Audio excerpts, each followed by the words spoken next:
இவாஞ்சலிஸ்ட் பால் பாலபாஸ்கரன் கொடுக்கும் அனுதினமும் சிலுவையை சுமப்போம் என்ற நிகழ்ச்சி மூலம் உங்கள் அனைவரையும் சந்திப்பதில் பெரும் மகிழ்ச்சி அடைகிறோம்.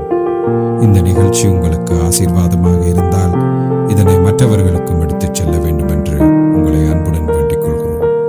தேவனுடைய கிருபையும் அன்பும் சமாதானமும் உங்கள் அனைவரோடும் கூட இருப்பதாக. ஆமேன். நான் இவாஞ்சலிஸ்ட் பால் பாலபாஸ்கரன் அனுதினமும் சிலுவையை சுமப்போம் என்ற இந்த நிகழ்ச்சியில் மறுபடியும் என் சகோதரர்களையும் என் சகோதரிகளையும் நண்பர்களையும் சந்திப்பதில் நான் பெரும் மகிழ்ச்சி அடைகிறேன். இந்த அருமையான நேரத்தை கர்த்தராகிய இயேசு கிறிஸ்து எங்களுக்கு ஒதுக்கி தந்திருக்கிறார். இந்த நேரத்தில் கர்த்தருடைய வேத வார்த்தைகளை உங்களோடு பகிர்ந்து கொள்வது எனக்கு மிகுந்த சந்தோஷத்தை அளிக்கிறது என்பதை நீங்கள் அறிந்து கொள்ள வேண்டும். கர்த்தருடைய வார்த்தை என சொல்லப்படும் பொழுது இது இந்த காலத்திலும் சிலுவையில் அறையப்பட்ட இயேசு கிறிஸ்துவை பற்றியே பிரகடனப்படுத்துகிறது என்ற உண்மையை நாம் தெளிவாக அறிந்து அதனை நம்முடைய இருதயத்தில் உறுதியாக நிலைநாட்டி அதை அடிக்கடி விசுவாசித்து அதனுடைய முழு பலாபலனையும் நாம் பெற்றுக்கொள்ள வேண்டும். இப்பொழுது நாம் வேத வார்த்தைக்கு போவோம். பிலிப்பியர் 4:17-19. பிலிப்பியர் 4:17-19. உபகாரத்தை நான் நாடாமல் உங்கள் கணக்குக்கு பலன் பெருகும்படியே நாடுகிறேன். எல்லாம் எனக்கு கிடைத்தது, பரிபூரணமும் உண்டாயிருக்கிறது. உங்களால் அனுப்பப்பட்டவைகளை சுகந்த வாசனையும் தேவனுக்கு பிரியமான உகந்த பலியுமாக எப்பாபிரோதீத்துவின் கையில் பெறப்பற்றி கொண்டபடியால் நான் திருப்தி அடைந்திருக்கிறேன். என் தேவன் தம்முடைய ஐஸ்வர்யத்தின்படி உங்கள் குறைவையெல்லாம் கிறிஸ்து இயேசுவுக்குள் மகிமையிலே நிறைவாக்குவார் என்று சொல்லப்பட்டிருக்கிறது. இந்த வேத வாக்கியத்திற்கு நான் கொடுக்கிற தலையங்கம் சுகந்த வாசனையும் தேவனுக்கு பிரியமான உகந்த பலியும். மறுபடியும் சொல்கிறேன், சுகந்த வாசனையும் தேவனுக்கு பிரியமான உகந்த பலியும். இப்பொழுது நாம் ஜெபத்திற்கு கடந்து செல்லுவோம்.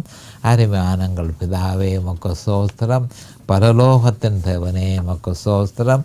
உம்முடைய குமாரன் இயேசு கிறிஸ்துவ பலியாக சிலுவையில் ஒப்பு கொடுத்து அவருடைய வெளியேறப்பெற்ற இரத்தத்தினால் தேவரீர் நீரங்கள் எல்லோரையும் மீட்டு கொண்டதற்காக உமக்கு அண்டண்டைக்கும் ஸ்தோத்திரம் பிதாவே.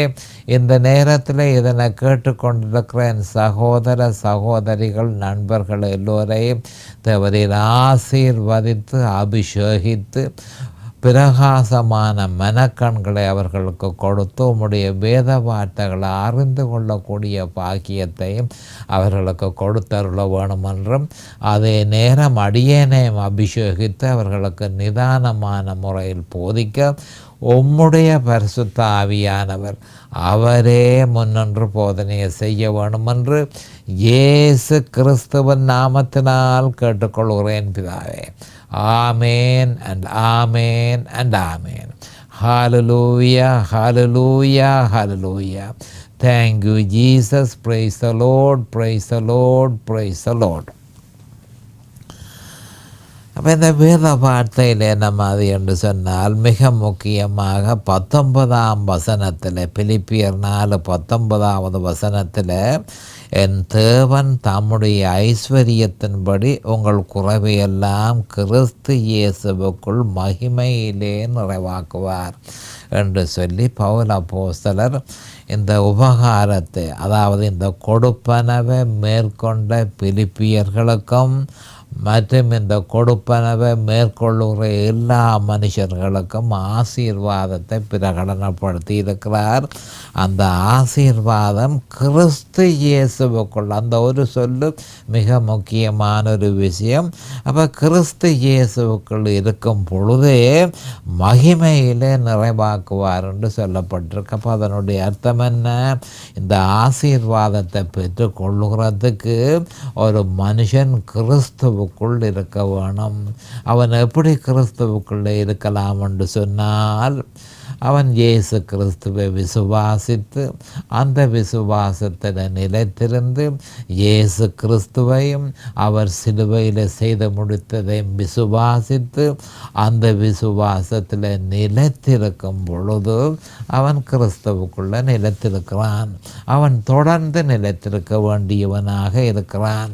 அப்படி இருப்பானாய் இருந்தால் அவன் கிறிஸ்துவுக்குள்ளே இருக்கிறபடியால் அவன் அந்த ஐஸ்வர்யத்தை ஆசீர்வாதத்தை பெறுவதற்கு தகுதியான மனுஷன் என்று சொல்லி பவுல் அப்போஸ்தலர் பரிசுத்த ஆவியினால் ஏவப்பட்டு சொல்லியிருக்கிறார்.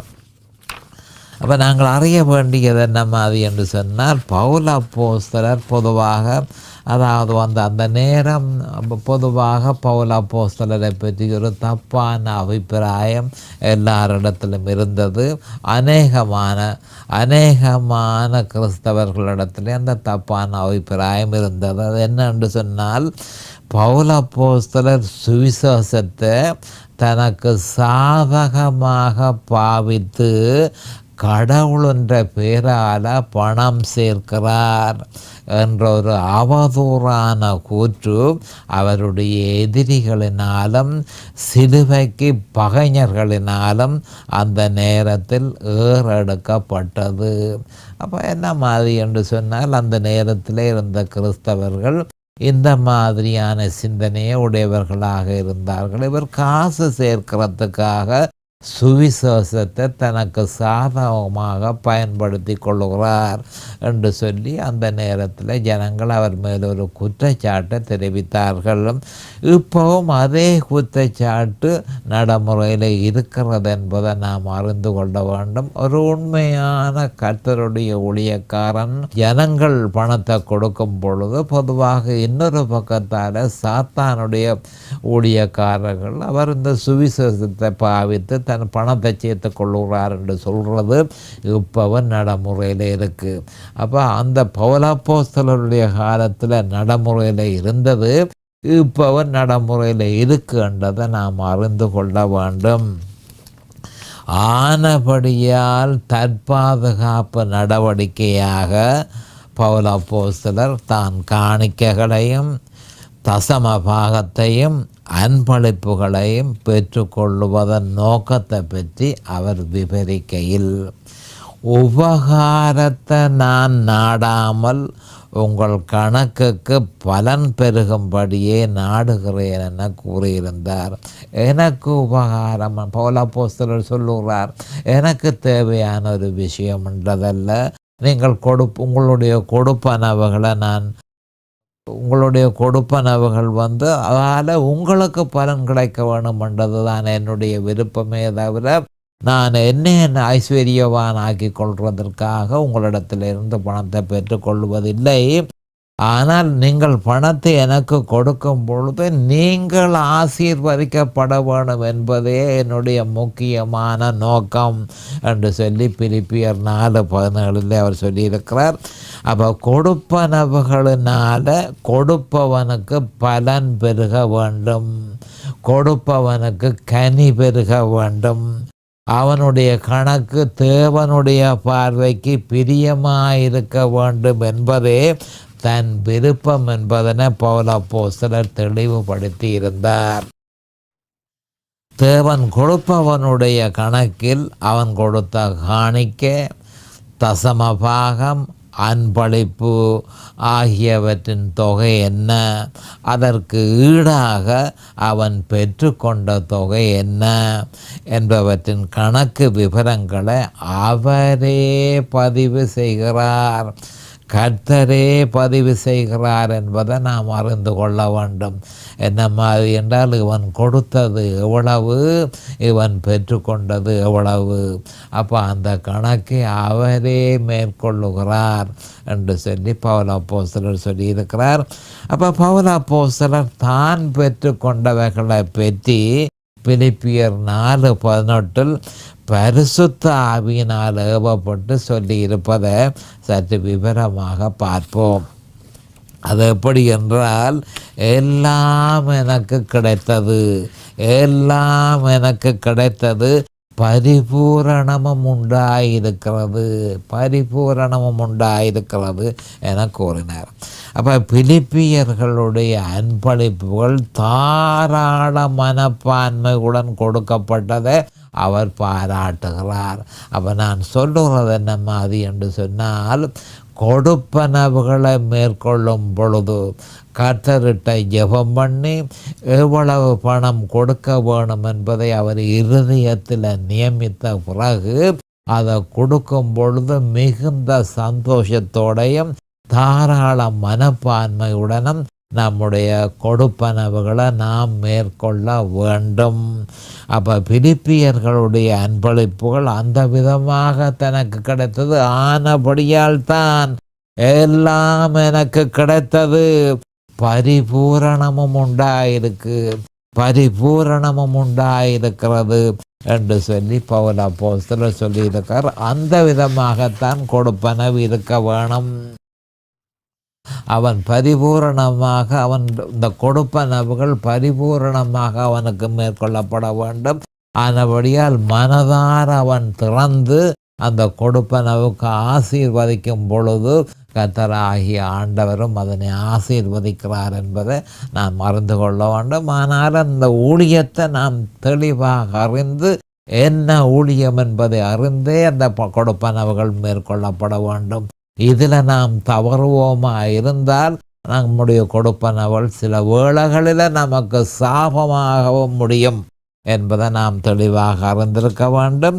உங்களால் அனுப்பப்பட்டவைகளை சுகந்த வாசனையும் தேவனுக்கு பிரியமான உகந்த பலியுமாக என்பதன் பொருள், பழைய ஏற்பாட்டில் லேவியராகமத்தில் சொல்லப்பட்ட பல்வேறு விதமான பலிகளிலிருந்து அதிலிருந்து புறப்பட்ட வாசனை தேவனுடைய மூக்குக்கு சுகந்த வாசனையாக இருந்தது என்று சொல்லப்பட்டிருக்கிறது. மறுபடியும் இதனை பற்றி நான் சொல்ல விரும்புகிறேன். மிக முக்கியமான விஷயம், லேவியராகமத்தில் பல்வேறு விதமான பலிகளை பற்றி சொல்லப்பட்டிருக்கிறது. அந்த பலிகளை கொடுக்கும் பொழுது அந்த பலிகளில் இருந்து புறப்பட்ட அந்த வாசனை தேவாதி தேவனுடைய மூக்குக்கு அது சுகந்த வாசனையாக இருந்தது என்று சொல்லி நாங்கள் லேவியராகமத்தில் பார்த்துருக்கிறோம். அதையே இவர் எடுத்து பவுல் அப்போஸ்தலர் என்ன சொல்கிறார் என்று சொன்னால், உங்களால் அனுப்பப்பட்டவைகள். அப்போ நீங்கள் அனுப்பிய பணம் அந்த பலியை எடுத்து செல்லுகிறதுக்கே நான் பாவிக்கிறேன். இயேசு கிறிஸ்து தன்னை பலியாக ஒப்பு கொடுத்தார். அந்த பலியிலிருந்து வெளிப்பட்ட வாசனை தேவனுக்கு சுகந்த வாசனையாக இருக்கிறது. அந்த பலி சிலுவையில் அறையப்பட்ட இயேசு கிறிஸ்துவை பற்றியது. நானோ அதை பற்றியே எந்த காலத்திலும் எப்பொழுதும் நான் பிரசங்கித்து கொண்டிருக்கிறேன். நாங்களோ கர்த்தராகிய இயேசு, கவனமாக கேட்டுக்கொள்ளுங்கள், 1 கொரிந்தியர் 1:23 நாங்களோ சிலுவையில் அறையப்பட்ட கிறிஸ்துவை பிரசங்கிக்கிறோம். அப்போ என்ன காரணத்துக்காக சிலுவையில் அறையப்பட்ட கிறிஸ்துவை பிரசங்கிக்கிறோம் என்று பவுல் அப்போஸ்தலர் சொன்னார்? அதில் இருந்து சுகந்த வாசனை தேவனுடைய மூக்குக்கு போய் எட்டுகிறது என்பதை நாம் அறிந்து கொள்ள வேண்டும். அப்போ முந்தின காலத்தில் பலியை பற்றி சொல்லப்பட்டிருக்கிறது. இப்பொழுது சிலுவையில் அறையப்பட்ட இயேசு கிறிஸ்துவை பற்றி சொல்லப்படுகிறது. அப்போ ஆனபடியால் உங்களால் அனுப்பப்பட்டவைகள் சுகந்த வாசனையும் தேவனுக்கு பிரியமுமான உகந்த பலியுமாக பெற்றுக்கொண்டேன் என்று சொல்லி பவுல் அப்போஸ்தலர் சொல்லியிருக்கிறார். அப்படியே புதிய ஏற்பாட்டிலும் பிலிப்பியருடைய கொடுப்பனவுகளும் தேவனுடைய மூக்குக்கு சுகந்த வாசனையாக இருந்தன என்று சொல்லப்படுகிறது. அப்போ பழைய ஏற்பாட்டில் அந்த கொடுத்த பலிகள் தேவனுக்கு சுகந்த வாசனையாக இருந்தது போல, புதிய ஏற்பாட்டிலையும் சிலுவையில் அறையப்பட்ட இயேசு கிறிஸ்துவை பற்றிய உபதேசம் தேவனுக்கு என்ன மாதிரி என்று சொன்னால் சுகந்த வாசனையாக இருக்கிறது. அப்போ பலி பிரதிபலிக்கும் சிலுவையில் அறையப்பட்ட இயேசு கிறிஸ்துவை பற்றியே பவுல் அப்போஸ்தலர் பிரசங்கித்தார் என்று சொல்லி 1 கொரிந்தியர் 1:23 சொல்லப்பட்டிருக்கிறது. அது தேவனுக்கு சுகந்த வாசனையாக இருந்தது.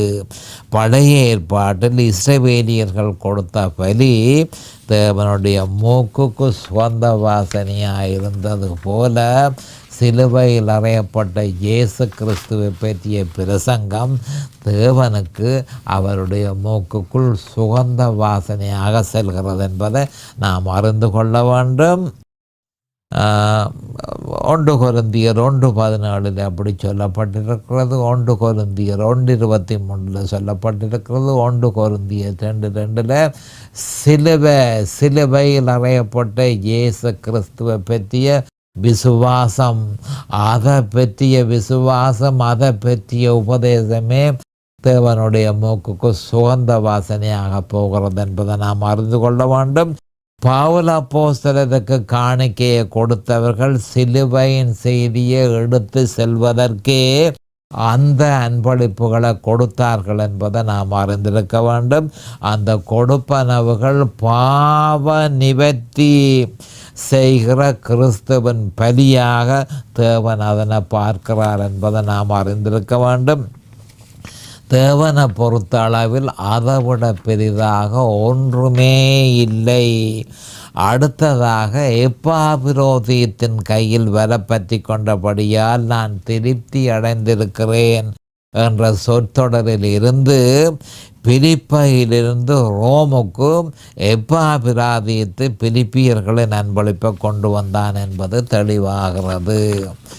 ஆனபடியினால் என் தேவன் பிலிப்பியருக்கு மட்டுமல்ல, கிறிஸ்துவின் சிலுவையை பிரசங்கிக்கும் எந்த போதகருக்கும் கொடுப்பனவுகளை மேற்கொள்பவர்களுக்கு என் தேவன் தம்முடைய ஐஸ்வர்யத்தின்படி உங்கள் குறைவையெல்லாம் கிறிஸ்து இயேசுவுக்குள் மகிமையிலே நிறைவாக்குவார்.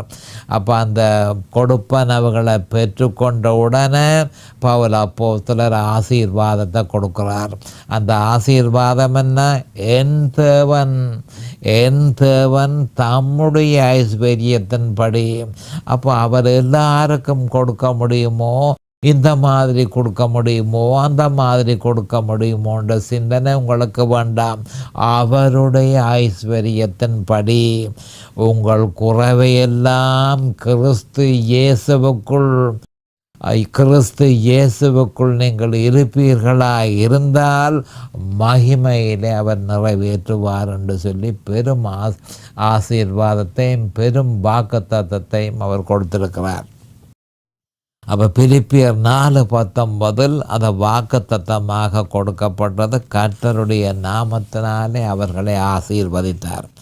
அப்போஸ்தலர் பவுல் பிலிப்பியருக்கு மட்டுமல்ல, எல்லா விசுவாசிகளுக்கும் உறுதிப்படுத்துவது என்னவென்றால், கிறிஸ்துவன் ஊழியத்துக்கு நீங்கள் தாராளமாக கொடுத்தது ஒரு பொழுதும் வீண் போகாது என்று உறுதிப்படுத்துகிறார். ஒரு பொழுதும் வீண் போகாது. அதற்குரிய பிரதிபலன் மனுஷருடைய அளவின்படி அல்ல, தேவனுடைய அளவின்படி அவருடைய ஐஸ்வர்யத்தின்படியே இருக்கும் என்று சொல்லப்பட்டிருக்கிறது. ஆனபடியால் நீங்கள் கொடுக்கும் கொடுப்பனவுகளை பற்றி நீங்கள் சிந்திக்க வேண்டாம். யாருக்கு கொடுக்கிறோம் என்றதை உறுதிப்படுத்தின பிறகு எவ்வளவு கொடுக்க வேணும் என்பது உங்களுடைய இருதயத்தில் நியமிக்கப்பட்ட பிறகு உங்களுடைய கொடுப்பனவுகளை தாராள மனப்பான்மையுடன் கொடுங்கள் என்பதே பவுல் அப்போஸ்தலர் இங்கு அவரால் சொல்லப்பட்டிருக்கிற அந்த மிக முக்கியமான விஷயம் என்பதை நாம் அறிந்து கொள்ள வேண்டும். இது பற்றி எபேசியர் 3:20-21 பவுல் அப்போஸ்தலர் மேலும் சொல்லியிருக்கிறத பார்ப்போம். எபேசியர் 3:20-21 நாம் வேண்டிக் கொள்கிறதற்கும் நினைக்கிறதற்கும் மிகவும் அதிகமாய் நமக்குள்ளே கிரிய செய்கிற வல்லமையின்படியே நமக்கு செய்ய வல்லவராகி அவருக்கு சபையிலே கிறிஸ்து இயேசுவின் மூலமாய் தலைமுறைக்கும் சதா காலங்களிலும் மகிமை உண்டாவதாக. ஆமேன். அப்போ இந்த எபேசியர் 3:20-21 நாம் கவனமாக பார்க்க வேணும். நாம் வேண்டிக் கொள்கிறதற்கும் நினைக்கிறதற்கும் மிகவும் அதிகமாக. அப்போ நாங்கள் என்னத்தை வேண்டிக் கொள்கிறோம், நினைக்கிறோம். ஒரு மனதில் ஒரு சிந்தனை, கத்தர் இந்த மாதிரியே ஆசீர்வதிப்பார், அப்படி செய்வார், இப்படி செய்வார் என்று சொன்னால், இங்கே சொல்லப்படுகிற அந்த வேத வாக்கியத்தின்படி நாங்கள் வேண்டிக் கொள்கிறதற்கும் நினைக்கிறதற்கும் மிகவும் அதிகமாய் நமக்குள்ளே கிரியை செய்கிற வல்லமையின்படியே. அப்போ ஆண்டவர் என்னத்தை கொடுப்பார், எப்படி கொடுப்பார் ஒன்றையும் நாம் தீர்மானிக்க முடியாது. அவர் தம்முடைய ஐஸ்வர்யத்தின்படி நிச்சயமாக கொடுப்பார், மகிமையிலே நிறைவேற்றுவார் என்பதை நாம் அறிந்து கொள்ள வேண்டும். அப்போ இந்த வேத வாக்கியத்தை நாம் அடிக்கடி நினைவு கூற வேண்டும். இதை எபேசியர் 3:20-21 அடிக்கடி நினைவு கூற வேண்டியவர்களாக இருக்கிறோம். இந்த பாக்கியம் கிறிஸ்து சிலுவைக்கு போனதன் நிமித்தமே சாத்தியமானது. பிலிப்பியர்களுக்கு கிடைத்த ஆசீர்வாதத்தை பெறுவதற்கு விசுவாசிகளாகிய நாமும் தகுதி உள்ளவர்கள் என்பதனை நாம் முதலில் நிர்ணயித்து கொள்ள வேண்டும். ஏனென்றால் அது பிலிப்பியருக்கு கொடுத்தது, எங்களுக்கு இல்லை என்று சொல்லி சில மனுஷர்கள் தாறுமாறான சிந்தனை உடையவர்களாக இருக்கிறார்கள். அப்படி அல்ல. பிலிப்பியருக்கு கொடுத்தால், எபேசியருக்கு கொடுத்தால் அதை பெறுகிறதுக்கு நாங்களும் தகுதி உள்ளவர்கள் என்று சொல்லி நம்பிக்கையான எதிர்பார்ப்போடு நாங்கள் இருக்க வேணும். ஆனால் என்ன சொல்லப்பட்டிருக்கென்று சொன்னால், உங்களுடைய கணக்குக்கு பலன் பெருக வேண்டும் என்று நான் விரும்புகிறேன். அப்போ பவுலப்போஸ்தலர் இப்படி சொன்னதுன்ற காரணம் என்ன, அவர் என்ன சொல்லுகிறார், அதனுடைய பொருள் என்ன என்பதை பார்ப்போம்.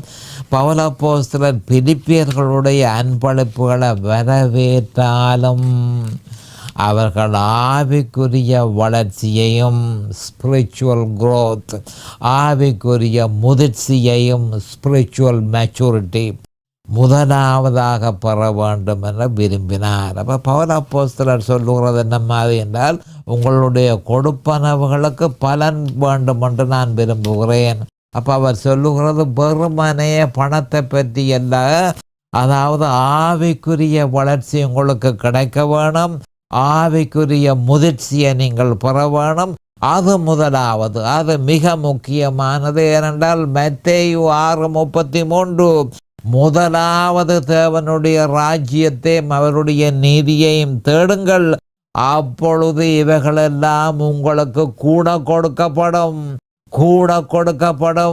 அப்போ நீங்கள் கேட்டதை விட அதிகமாக கொடுக்கப்படும். அப்போ நீங்கள் என்ன செய்ய வேணும், முதலாவது தேவனுடைய ராஜ்யத்தையும் இயேசு கிறிஸ்துவையும் அவருடைய நீதியையும் அவர் சிலுவையில் செய்து முடித்த நீதியையும் தேடுங்கள், அப்பொழுது இவைகளெல்லாம் உங்களுக்கு கூட கொடுக்கப்படும் என்று சொல்லப்பட்டிருக்கு. அப்போ ஆண்டவராகிய இயேசு கிறிஸ்து அதனையே பிலிப்பியர்கள் பெற வேண்டும் என்று விரும்பினார்.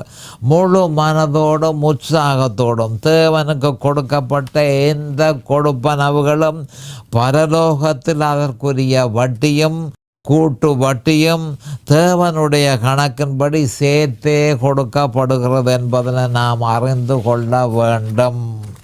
இந்த கணிப்பு மனுஷருடைய கணிப்பின்படி அல்ல, தேவனுடைய கணிப்பின்படியே மேற்கொள்ளப்படுகிறது என்று சொல்லுவதே பொருத்தமாயிருக்கிறது. உண்மையாகவும் மனப்பூர்வமாகவும் நாங்கள் கொடுக்க வேண்டும். அப்போ உண்மையாகவும் மனப்பூர்வமாகவும் தேவனுடைய சுவிசேஷத்திற்கு, சிலுவையில் அறையப்பட்ட கிறிஸ்துவை பற்றிய சுவிசேஷத்திற்கு காணிக்கையை கொடுக்காமல் வேறொரு சுவிசேஷத்திற்கு காணிக்கை கொடுக்கப்பட்டால், கவனமாக கேட்டுக்கொள்ளுங்கள், அதாவது சிலுவையில் அறையப்பட்ட இயேசு கிறிஸ்துவை பற்றிய சுவிசேஷத்திற்கு காணிக்கை கொடுக்க வேண்டும். அதற்கு கொடாமல் வேறொன்றுக்கு காணிக்க கொடுக்கப்பட்டால், வேறொன்று 2 கொரிந்தியர் 11:4, அப்போ வேறொன்றுக்கு காணிக்க கொடுக்கப்பட்டால் அது ஒரு மோசமான முதலீடாக இருக்கிறது என்பதை நாம் அறிந்து கொள்ள வேண்டும். அநேகமான கிறிஸ்தவர்கள் இந்த மோசமான முதலீட்டில் ஈடுபட்டிருக்கிறார்கள். சிலுவையில் அறையப்பட்ட இயேசு கிறிஸ்துவை பற்றிய சுவிசேஷத்துக்கு அவர்கள் கொடுக்காமல் வேறொரு சுவிசேஷத்துக்கு அவர்கள் கொடுக்கிறார்கள். அதற்கு வட்டியும் கிடையாது, அதே நேரம் முதலிடம் காணாமல் போய்விடும். இதுவே இன்றைய சபைகளின் பரிதாபகரமான நிலைமையாய் இருக்கிறது. ஏனென்றால் சபையினர் கேட்பது சிலுவையில் அறையப்பட்ட இயேசு கிறிஸ்துவை பற்றி அல்ல என்பதை நான் குறிப்பாக சொல்ல வேண்டியதாக இருக்கிறது. ஏனென்று சொன்னால் அநேகமான சபைகளில் சிலுவையில் அறையப்பட்ட இயேசு கிறிஸ்துவை பற்றி உபதேசிப்பதே கிடையாது. அப்படி இருக்கும் பொழுது அவர்கள் கொடுப்பது வேறொரு இயேசுவுக்குத்தான் அவர்களுடைய கொடுப்பனவுகள் மேற்கொள்ளப்படுகிறதே தவிர சிலுவையில் அறையப்பட்ட இயேசு கிறிஸ்துவுக்கு கொடுப்பனவுகள் மேற்கொள்ளப்படுவதில்லை. ஆனபடியால் அவர்கள் சபிக்கப்பட்டிருக்கிறார்கள் என்பதை தெளிவாக அறிந்து கொள்ள வேண்டும். அநேகமான சபைகள் வேறொரு சுவிசேஷத்தையே கேட்கிறார்கள். அவர்கள் வேறொரு இயேசுவையே ஆராதிக்கிறார்கள். இதன் நிமித்தம் அவர்களை வேறொரு ஆவி ஆக்கிரமித்திருக்கிறது என்று தெளிவாக 2 கொரிந்தியர் 11:4 சொல்லப்பட்டிருக்கு. வேறொரு சுவிசேஷத்தை பிரசங்கிப்பவன் சபிக்கப்பட்டவனாய் இருக்க கடவன் என்று கலாத்தியர் 1:8-9 சொல்லப்பட்டிருக்கிறது. இப்படி இருக்க இந்த கொடுப்பனவுகள் கர்த்தருக்கு மகா பரிசுத்தமாக இருக்கிறபடியினால் அப்படியே நாமும் அதனை புரிந்து கொள்ள வேண்டும். ஆனபடியினால் தான் தற்போதைய பேராச சுவிசேஷம் முழுவதும் வேதத்துக்கு முரணாய் இருக்கிறது என்பதை நாம் அறிந்து கொள்ள வேண்டும். ஒருவனுடைய கணக்குக்கு பலன் பெருக வேண்டும் என்று சொல்லப்பட்டிருப்பது ஒருவனுடைய கொடுப்பனவுக்கே பலன் பெருக வேண்டும் என்றே ஆண்டவராகிய இயேசு கிறிஸ்துவும் சொல்லியிருக்கிறார். அப்போ அப்போஸ்தலர் 20:35 வாங்குகிறத பார்க்கிலும் கொடுக்கிறதே பாக்கியம், வாங்குகிறத பார்க்கிலும் கொடுக்கிறதே பாக்கியம் என்று சொல்லியிருப்பதை நாம் எல்லோரும் நினைவு கூற வேண்டும். இப்போ நான் சொல்லுகிறது என்னென்று சொன்னால், அதாவது வெறுமனே கவனமாக கேட்டுக்கொள்ளுங்கள், வெறுமனே பணத்தை மட்டும் பவுல் அப்போஸ்தலர் சொல்லவில்லை, பலன் கிடைக்க வேணும். உங்களுடைய கொடுப்பனவுகளுக்கு பலன் கிடைக்க வேணும். அதாவது நீங்கள் ஆவிக்குரிய வளர்ச்சி உங்களுக்கு ஏற்பட்டிருக்க வேணும், ஆவிக்குரிய முதிர்ச்சி உங்களுக்கு ஏற்பட்டிருக்க வேணும், மற்றது ஆசீர்வாதம் உங்களுக்கு ஏற்பட்டிருக்க வேணும், சகலதம் உங்களுக்கு கிடைக்க வேணும். அப்போ வெறுமனே பணத்தை மட்டுமல்ல, ஏற்கனவே நான் உங்களுக்கு சொல்லியிருக்கிறேன் என்ன மாதிரி என்றால் 3 யோவான் 2 கவனமாக கேட்டுக்கொள்ளுங்கள். பிரியமானவனே, உன் ஆத்துமா வாழ்வது போல நீ எல்லாவற்றிலும் வாழ்ந்து சுகமாய் இருக்கும்படி வேண்டுகிறேன் என்று சொல்லி இருக்கிறார். அதை ஞாபகப்படுத்தி கொள்ளுங்கள். எப்பொழுது நேரம் சமீபமாகிவிட்டது. அடுத்த செய்தியில் நான் உங்களை சந்திக்கும் வரை கர்த்தராகிய இயேசு கிறிஸ்துவின் நாமத்தினால் நான் உங்களை ஆசீர்வதிக்கிறேன். அவருடைய கிருபையும் அவருடைய இரக்கமும் உங்களுக்கு தாராளமாக கிடைப்பதாக இயேசுவின் நாமத்தில் பரிசுத்த பிதாவே. ஆமேன் அண்ட் ஆமேன் அண்ட் ஆமேன். இந்த செய்தி உங்களுடைய ஆவிக்குரிய வளர்ச்சிக்கு மிகவும் உதவியாக இருக்கும் என நாம் நம்புகிறோம். மேலதிக விவரங்களுக்கு 647-465-1224 தொலைபேசி மூலமும் www.crosswayministries.ca வெப்சைட் மூலமும் paulbalabhaskaran@gmail.com இமெயில் மூலமும் www.facebook.com/crosswayministries ஃபேஸ்புக் பேஜ் மூலமும்